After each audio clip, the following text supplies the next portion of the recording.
The day started like any other for Sarah Thompson, a young and ambitious entrepreneur with dreams bigger than the city skyline. Dressed in a crisp blazer and carrying a folder filled with her business plans, she walked into one of the largest banks downtown. Her goal was simple: finalize the paperwork for a loan that would take her startup to the next level. Little did she know, this visit would change her life, and countless others, forever. As Sarah approached the counter, she noticed the man behind it sizing her up. His nameplate read Gregory Whitman, and his expression made it clear he wasn't thrilled to see her. At first, Sarah brushed it off, thinking maybe he was just having a bad day. But as soon as she began explaining her application, his tone shifted. Instead of listening, Gregory interrupted her with questions about her credit score and financial history, even though she had already submitted all the necessary documents online. "Are you sure you're ready for something like this?"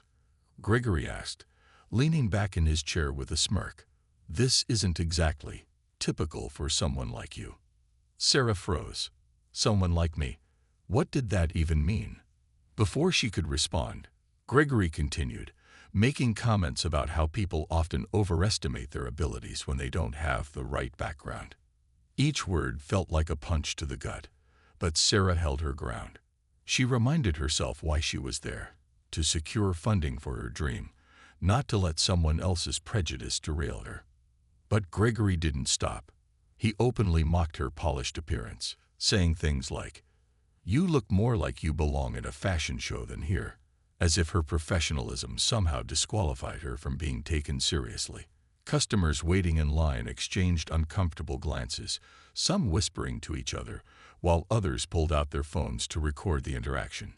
No one stepped in to defend Sarah, but the room grew tense as Gregory's insults became harder to ignore. Sarah tried to stay calm, repeating key points about her business plan, and reminding him that everything was in order. Yet Gregory refused to listen.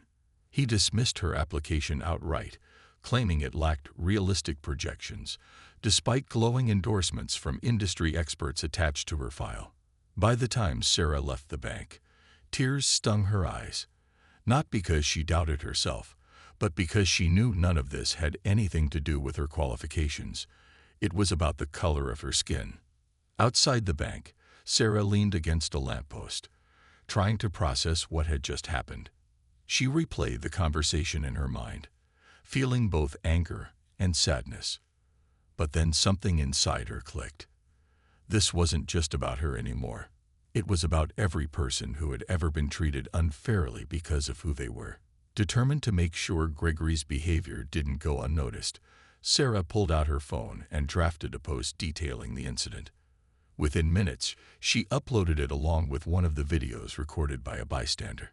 Little did she know, her decision to speak out would ignite a firestorm that no one, not even Gregory, could have anticipated. By the time Sarah hit post on her social media account, she wasn't sure what to expect.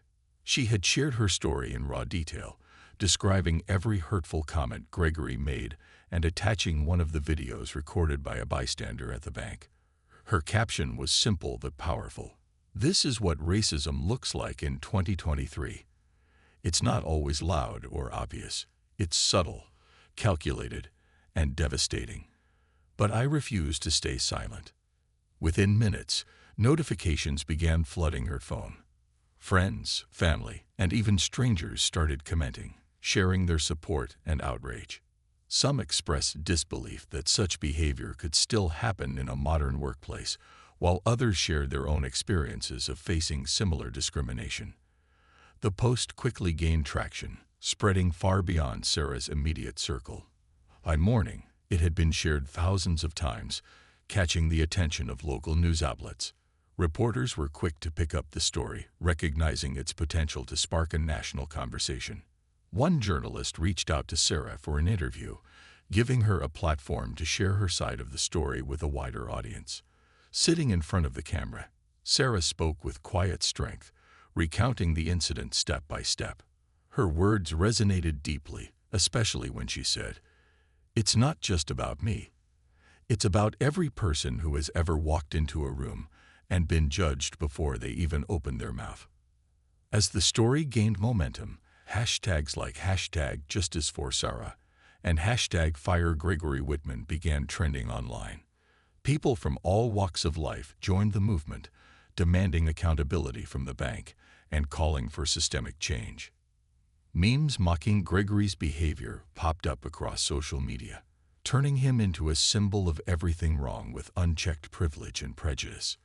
Meanwhile, screenshots of his LinkedIn profile circulated, revealing past comments he'd made about maintaining traditional standards in banking, comments that now seemed eerily telling. The backlash wasn't limited to the internet. Protesters gathered outside the bank's headquarters, holding signs that read "Racism has no place in business" and "We stand with Sarah." Employees inside the building couldn't ignore the chants echoing through the glass walls. For many of them, this was a wake-up call. Some admitted privately that they had witnessed Gregory's behavior before, but never thought it would escalate to this point. Others confessed feeling too afraid to speak up, fearing retaliation if they reported him. Even celebrities and influencers joined the fray, using their platforms to amplify Sarah's voice. A well-known actress posted a heartfelt message saying, "If we don't stand up against racism when we see it, we're complicit." Sarah's courage inspires us all to do better.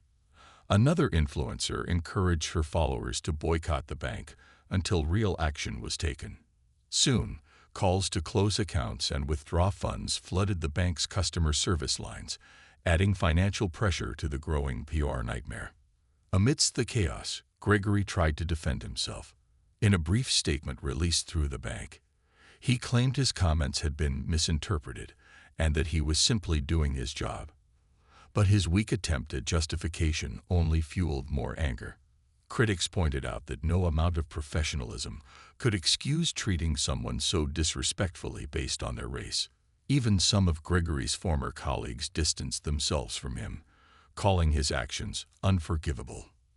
By the end of the week, the story had gone global, appearing in headlines everywhere from New York to London to Sydney. Pundits debated whether this moment marked a turning point in how society addresses workplace discrimination. Meanwhile, Sarah found herself at the center of a movement she hadn't planned to lead, but one she knew was long overdue. As she scrolled through messages of support from people around the world, she realized something important. Her voice mattered, and it was louder than anyone, especially Gregory, could have imagined. The bank's leadership was in full damage control mode, scrambling to contain the firestorm sparked by Sarah's viral post. Early one morning, a team of executives gathered in a sleek conference room on the top floor of their headquarters. The atmosphere was tense as they reviewed the mounting public backlash. Social media posts, news articles, and protest footage played on a large screen, painting a grim picture of the crisis unfolding outside their polished glass doors. Their first move was predictable: issue a generic apology. Within hours, a carefully worded statement appeared on the bank's official website. It read, "We are deeply committed to fostering an inclusive environment for all our customers and employees. We do not tolerate discrimination in any form and are actively investigating the recent allegations." To many, it sounded like corporate jargon, vague, impersonal, and devoid of accountability.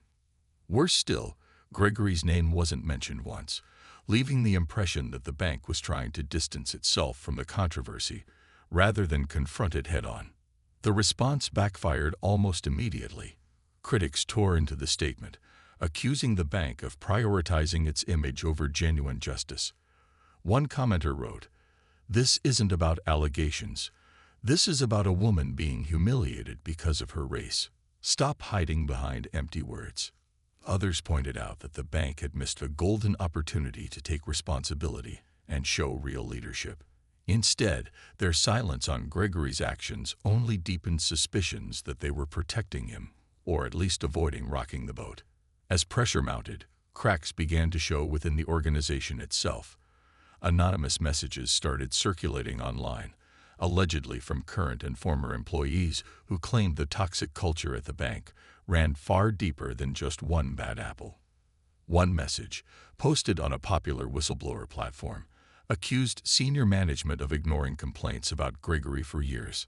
Another revealed that diversity training sessions at the bank were often treated as a box-checking exercise, with little effort to create meaningful change. These leaks struck a nerve. Protesters outside the bank's headquarters held up signs quoting the whistleblower's revelations, chanting slogans like "Expose the truth" and "No justice, no business." Inside, employees whispered nervously in hallways, wondering if this scandal would finally force the bank to address long-standing issues. Some felt vindicated, having endured microaggressions or outright discrimination themselves. Others worried about what might happen next. Would there be layoffs, investigations, or would the bank sweep everything under the rug again? Meanwhile, journalists dug deeper, uncovering troubling patterns in the bank's hiring practices and customer service policies. Reports surfaced alleging that loan applications from minority applicants were disproportionately denied compared to those from white clients with similar qualifications. These findings added fuel to the fire, turning the spotlight onto systemic racism within the financial industry as a whole. Activists seized the moment, organizing virtual town halls and panel discussions to educate the public about how institutions like banks perpetuate inequality. For Sarah, watching the fallout unfold was both empowering and overwhelming. On one hand, she was heartened by the widespread support and solidarity she received. Messages poured in from people thanking her for speaking out, sharing stories of their own struggles, and pledging to stand with her. On the other hand, she couldn't shake the frustration of seeing the bank drag its feet. Every vague statement or delayed action felt like another slap in the face, a reminder that fighting for justice wouldn't be easy. But Sarah refused to back down. She knew the battle was far from over. If anything, the growing momentum gave her hope that this could be more than just a personal victory. It could be a catalyst for lasting change.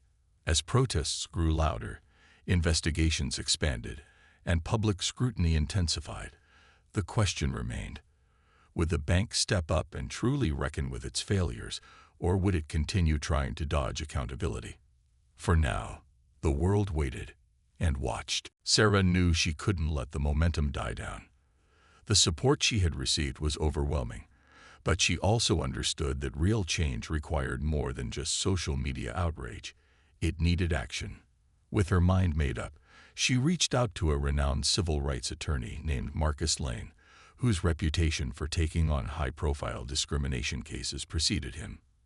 After hearing Sarah's story and reviewing the evidence, Marcus agreed to represent her pro bono, recognizing the broader implications of this case. Together, they filed a formal complaint against the bank and Gregory personally, citing racial discrimination, emotional distress, and violations of equal opportunity laws. The lawsuit sent shockwaves through the financial world, with headlines like "Bank Faces Legal Reckoning Over Racist Incident" dominating news cycles. But Sarah didn't stop there. She decided to hold a press conference to address the public directly, knowing it was her chance to reclaim her narrative and inspire others to speak up. On the day of the press conference, Sarah stood behind a podium adorned with microphones from various news outlets. Her hands trembled slightly as she adjusted the papers in front of her, but her voice was steady and strong. Looking out at the sea of cameras and reporters, she began by thanking everyone who had supported her, from strangers online to activists organizing protests. Then she launched into a powerful speech that left no room for ambiguity. "I didn't ask for this fight," Sarah said, pausing to collect herself. "But here I am because staying silent wasn't an option. What happened to me isn't unique. It's part of a pattern that has gone unchallenged for far too long. Racism doesn't always look like hate speech or violence. Sometimes it hides behind suits and titles. It's in the dismissive tone, the assumptions about what you're capable of, the subtle ways people try to make you feel small. And when institutions allow that behavior to thrive unchecked, they become complicit." Her words struck a chord, not just with those present, but with millions watching live streams around the globe. Social media lit up once again, with users praising Sarah's courage and eloquence. One viewer tweeted, "She's not just fighting for herself, she's fighting for all of us."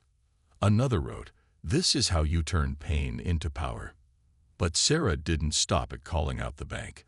She used the platform to highlight the struggles faced by minority entrepreneurs, sharing statistics about how Black-owned businesses are disproportionately denied loans compared to their white counterparts.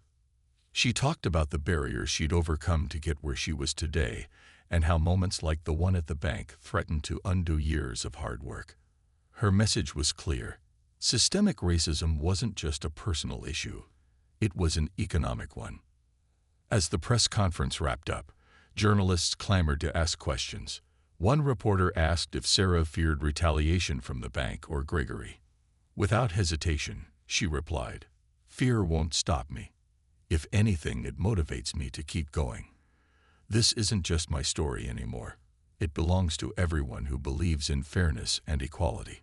The impact of Sarah's actions rippled outward. Inspired by her bravery, other victims of workplace discrimination came forward with their own stories, some naming the same bank as their offender. A former employee recounted being passed over for promotions despite stellar performance reviews, while a customer described being ridiculed for using a translator during a meeting. These accounts added layers to the growing narrative, painting a damning picture of an institution steeped in bias. Behind closed doors, the bank's executives grew increasingly anxious. They had underestimated Sarah's determination and the power of collective outrage. Now, they were facing not only a lawsuit, but also a tidal wave of internal and external pressure. Employees started circulating petitions demanding transparency and accountability. Even shareholders weighed in, questioning whether the scandal would harm the bank's profitability in the long run. For Sarah, every step forward reinforced her resolve. Though the road ahead promised challenges, she felt a renewed sense of purpose. This wasn't just about holding Gregory accountable. It was about dismantling the systems that allowed people like him to wield unchecked power. As she walked away from the podium that day, surrounded by supporters and legal advisors, Sarah knew she had ignited something bigger than herself. The fight was far from over, but she was ready. The bank's leadership had no choice but to act. Facing mounting public pressure, legal threats, and internal dissent, they announced a full-scale internal investigation into Gregory Whitman's conduct and the culture of the organization as a whole. A team of independent auditors was brought in to ensure transparency, tasked with interviewing employees, reviewing records, and examining years' worth of customer interactions. For many within the company, this marked the first time their voices might actually be heard. As the investigation unfolded, details began to emerge that painted a disturbing picture. Witnesses came forward, some reluctantly and others boldly, recounting instances where Gregory had made racially insensitive remarks or treated minority clients and colleagues with disdain. One teller described how he openly mocked a Latina client's accent during a transaction, saying, "Maybe she should learn English if she wants to do business here." Another employee recalled him dismissing a black coworker's promotion pitch by suggesting, "Some people don't know their place." But it wasn't just Gregory's behavior under scrutiny. Higher-ups were also implicated. Leaked emails revealed that senior executives had been aware of complaints about Gregory for years, yet chose to ignore them. In one particularly damning exchange, a manager wrote, "Gregory brings in too much revenue to risk upsetting him over these trivial issues." The phrase "trivial issues" referred to formal grievances filed by both customers and employees alleging discriminatory treatment. These revelations confirmed what many had suspected. The problem wasn't isolated to one bad actor, it was systemic. Employees who had long felt silenced finally found the courage to speak out. During closed-door sessions with investigators, they shared stories of microaggressions, exclusionary practices, and outright hostility. Some recounted being overlooked for promotions despite stellar performance reviews, while others described being assigned menial tasks typically reserved for junior staff. One black manager broke down in tears as she explained how her ideas were often dismissed in meetings only to be praised when repeated by a white colleague later. Outside the bank, the findings fueled even more outrage. Protesters outside headquarters held up signs quoting excerpts from the leaked emails, chanting slogans like "profit over people" and "your silence is complicity." Social media users amplified the messages, creating infographics and threads summarizing the investigation's progress. Activists urged customers to close their accounts en masse, arguing that divesting from the bank would send a clear message: racism has consequences. Meanwhile, Sarah remained at the center of it all, watching as the dominoes began to fall. She attended hearings related to her lawsuit, sitting quietly but confidently as witness after witness corroborated her account. Each testimony strengthened her case, not just legally but emotionally. Knowing she wasn't alone gave her a sense of validation she hadn't expected. Other victims reached out to thank her, crediting her bravery with giving them the strength to come forward. For Gregory, the walls were closing in. Once cocky and dismissive, he now appeared visibly shaken during his own interviews with investigators. Without the shield of authority or privilege, his defenses crumbled. When confronted with video evidence and eyewitness accounts, he struggled to justify his actions. His attempts to downplay his comments as jokes taken out of context fell flat, especially when faced with overwhelming proof of his discriminatory behavior. By the time the investigation concluded, the results were damning. Not only was Gregory found guilty of repeated acts of racial bias, but the report also highlighted deep-rooted structural issues within the bank. It called out leadership for fostering an environment where discrimination could flourish unchecked and recommended sweeping reforms to address decades of inequity. The document was released publicly, ensuring there could be no backpedaling or denial. For Sarah, reading the final report felt like vindication. Every insult, every condescending remark, every moment of humiliation had been acknowledged, not just by her peers, but by the very institution that had tried to silence her. But as satisfying as it was, she knew this was only the beginning. Accountability was important, but lasting change required action. As the world waited to see what the bank would do next, Sarah prepared herself for the next chapter of her journey, one that promised to redefine not just her life, but the lives of countless others who deserved justice. The bank's board of directors convened for an emergency meeting late one evening, their faces grim as they reviewed the findings of the internal investigation.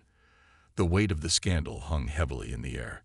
Shareholders were demanding answers, customers were closing accounts by the hundreds, and employees were losing faith in leadership. It was clear that half measures wouldn't cut it this time. If the bank wanted to survive, drastic action was necessary. After hours of heated debate, a decision was made. Gregory Whitson would be terminated immediately. His name was stripped from all company materials, and his access to the building revoked. Two senior executives implicated in covering up his behavior, those who had dismissed complaints as trivial issues, were also forced to resign. A terse press release announced the moves early the next morning, emphasizing the bank's commitment to accountability and reform. But the bank didn't stop there. In an unprecedented move, they pledged to implement sweeping changes aimed at addressing systemic racism within their ranks. Mandatory diversity training programs were introduced for all employees, not as a checkbox exercise, but as meaningful workshops designed to foster empathy and understanding. They partnered with organizations led by minority entrepreneurs, offering grants and low-interest loans to underrepresented businesses. Internally, they established a new oversight committee tasked with monitoring workplace culture and ensuring fair treatment for everyone. Public reaction to these steps was mixed. Some praised the bank for taking responsibility and making tangible efforts toward change. Activists noted that while the measures weren't perfect, they represented progress, a step in the right direction. Others remained skeptical, pointing out that similar promises had been broken before. One critic tweeted, "Actions speak louder than words. Let's see if they follow through." Still, the overall sentiment leaned positive, with many agreeing that the bank had no choice but to act decisively after such a public reckoning.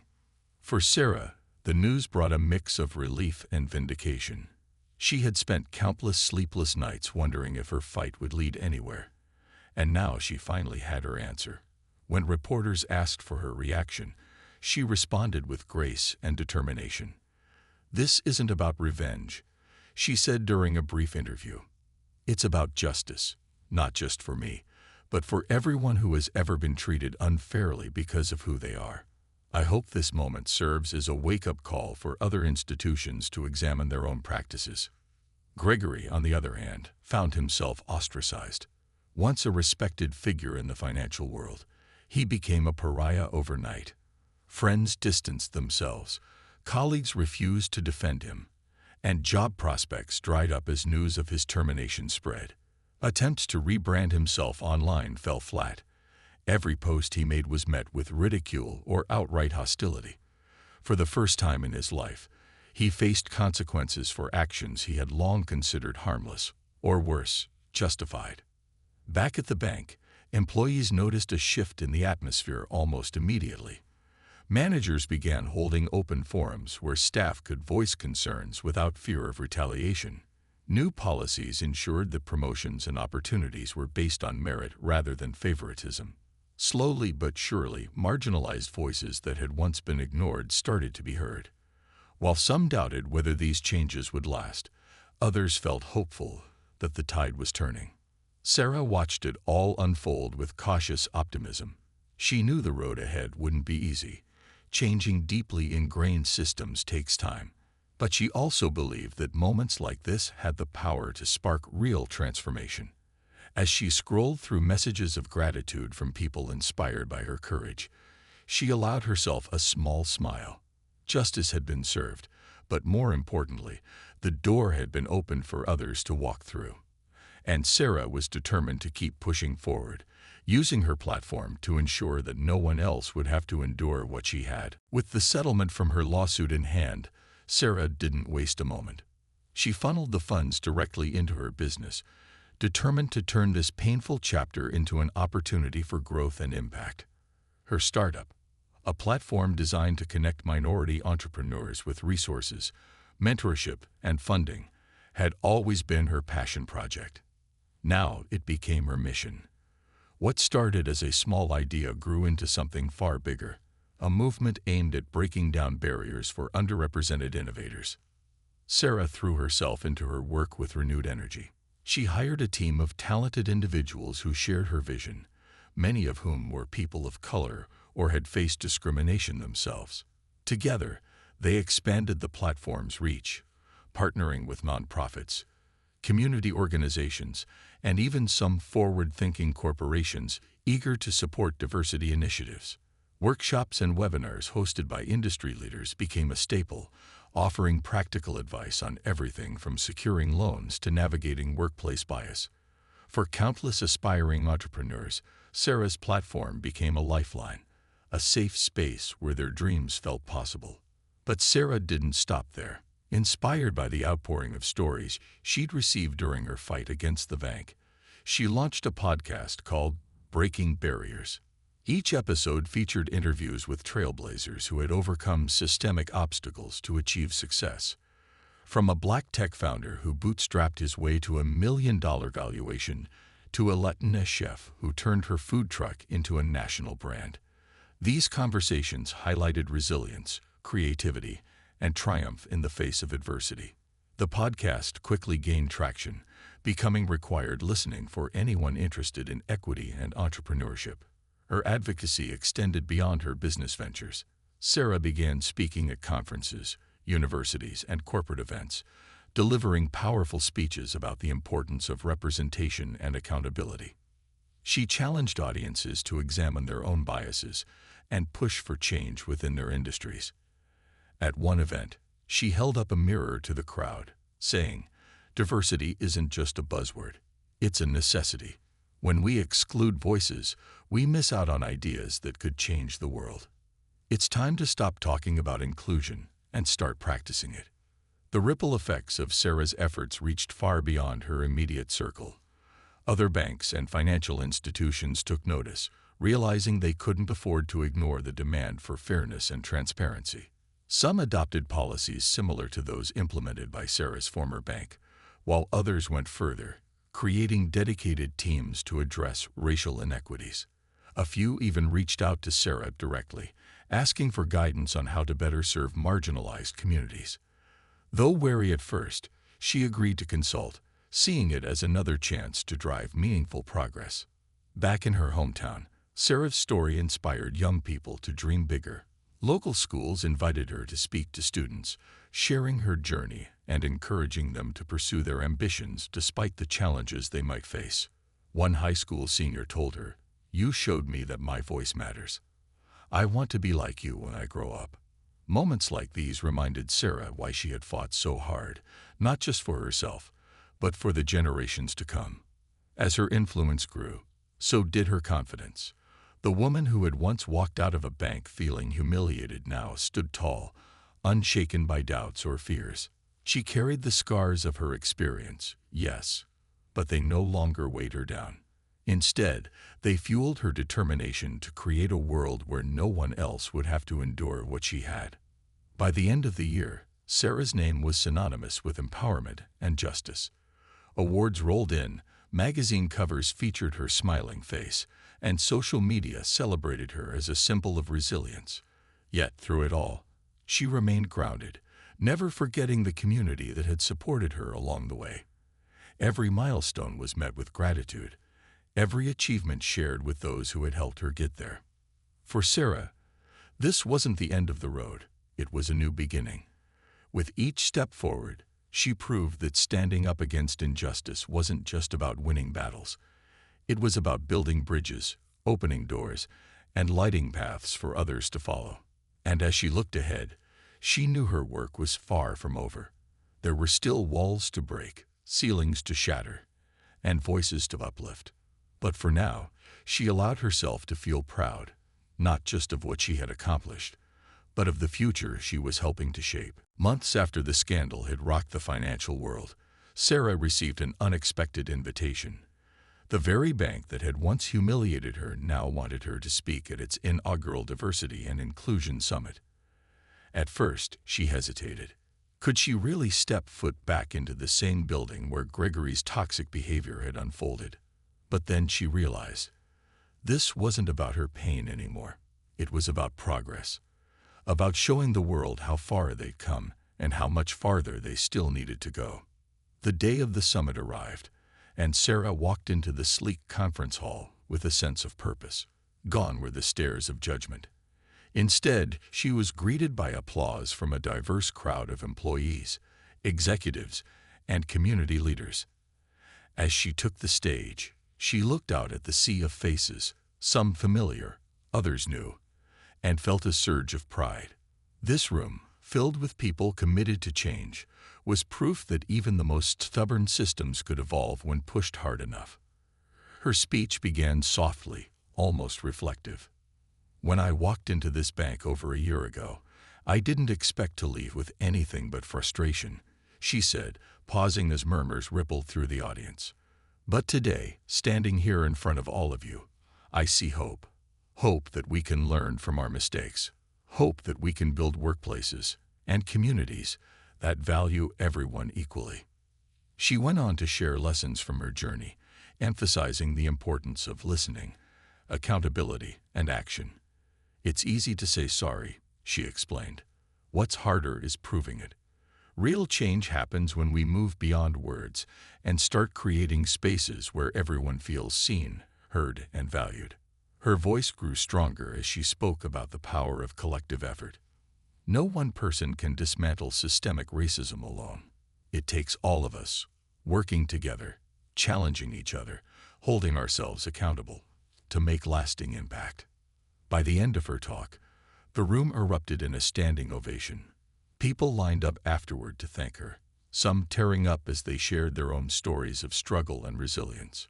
One young Black employee approached her shyly, clutching a notebook. "You've inspired me to keep going," he said. "I used to think I didn't belong here, but now I know I do.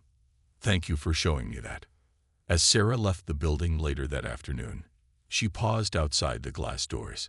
The sun cast long shadows across the plaza, and for a moment, she reflected on how much had changed since that fateful day. The protests, the lawsuit, the viral videos. It had all led to this. Not just justice for herself, but a ripple effect of transformation that reached far beyond her wildest dreams. Inside the bank, things weren't perfect. Old habits die hard, and there were still whispers of resistance among certain corners of leadership. But the shift was undeniable. Employees openly discussed issues of bias without fear of retribution. New hires brought fresh perspectives, reshaping the culture bit by bit.